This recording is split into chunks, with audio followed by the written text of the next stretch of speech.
अटल बिहारी वाजपेयी शिवडी नावाशेवा अटल सेतू चे 12 जानेवारी रोजी प्रधानमंत्री नरेंद्र मोदी यांच्या हस्ते लोकार्पण होणार आहे। त्या पार्श्वभूमीवर मुख्यमंत्री एकनाथ संभाजी शिंदे यांनी आज या अटल सेतूची पाहणी करून आढावा घेतला। शिवडी ते चिर्ले या 22 किलोमीटर लांबीच्या पुलाची पाहणी करतानाच ठिकठिकाणी उतरून तेथील सुविधांच्या अनुषंगाने विविध सूचना मुख्यमंत्र्यांनी यावेळी MMRD अधिकाऱ्यांना दिल्या। चिर्ले टोल प्लाझा जवळील कमांड सेंटरला मुख्यमंत्री श्री शिंदे यांनी भेट देऊन पाहणी केली। अटल सेतूवरील वाहतुकीचे नियंत्रण आणि CCTVचे यंत्रणेचे कार्य आदींचीही मुख्यमंत्र्यांनी माहिती घेतली। प्रधानमंत्री नरेंद्र मोदी यांच्या दौऱ्याच्या अनुषंगाने जिल्हा प्रशासनासह MMRD अधिकाऱ्यांना सूचना दिल्या। अटल सेतूची पाहणी केल्यानंतर चिर्ले येथे स्वच्छता कर्मचाऱ्यांशी संवाद साधला। या भागात नियमित स्वच्छता राखण्याबरोबरच परिसर सुशोभीकरण आणि वृक्षारोपण करण्याचा सूचना मुख्यमंत्र्यांनी यावेळी दिल्या। अतिशय सिंगल लॉन्गेस्ट सी ब्रिज आहे।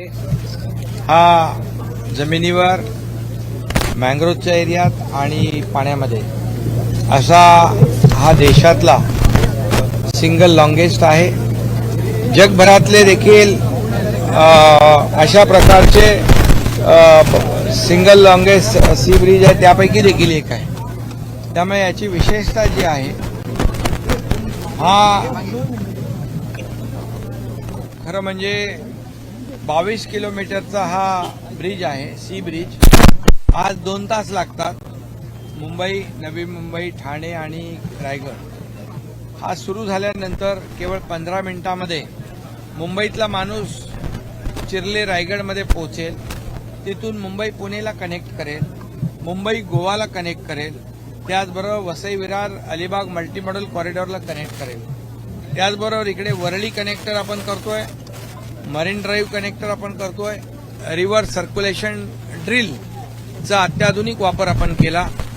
त्याचबरोबर इथे काम सुरू असताना जे नॉईज बॅरियरचा वापर आपण केला, कारण काम करत असताना देखील त्याच्या आवाजाने फ्लेमिंगो कमी होऊ नयेत। आजची परिस्थिती फ्लेमिंगो कमी नाही, फ्लेमिंगो वाढलेले आहेत, मँग्रोव्ज वाढलेले आहेत आणि हे पर्यावरण पूरक, पर्यावरणाचा समतोल राखून हा केलेला आहे। खऱ्या अर्थाने यामध्ये एवढं स्टील आणि मटेरियल वापरलेलं आहे की 4 हावडा ब्रिज होतील किंवा ट्रान्स हार्बर लिंक आपण केलेला आहे। याचा फायदा लाखो लोकांना होईल आणि याचं उद्घाटन आदरणीय प्रधानमंत्री नरेंद्र मोदी साहेबांच्या शुभ हस्ते 12 तारखेला होईल आणि हा लोकार्पण याचं लोकांसाठी खुलं होऊन जाईल। यामध्ये टोलच्या बाबतीमध्ये शिफारस रेकमेंडेशन 500 रुपयाचं होतं, 490 रुपयाचं, परंतु मंत्रिमंडळाने सरकारने ते 250 रुपयावर आणलं पण लोकांना दिलासा मिळण्यासाठी। याचं कॅल्क्युलेशन जर कंपॅरेटिव्ह केलं तर जवळपास 7 लिटर पेट्रोल जर त्या मार्गाने गेलो तर लागतं। त्यामुळे 500 ते 700 रुपयाची याच्यामध्ये बचत होती आहे आणि त्यामुळे हा प्रकल्प लोकांना दिलासा देणारा प्रकल्प आहे। देखील स्वच्छता सुरू आहे, ठाण्यामध्ये सुरू आहे, नव्या मुंबईमध्ये सुरू आहे। प्रधानमंत्री महोदयांचे जो कार्यक्रम आहे तो संपूर्ण नवी मुंबई देखील परिसर स्वच्छ आहे। हा देखील एक डीप क्लीन ड्राईव्हचा भाग आहे।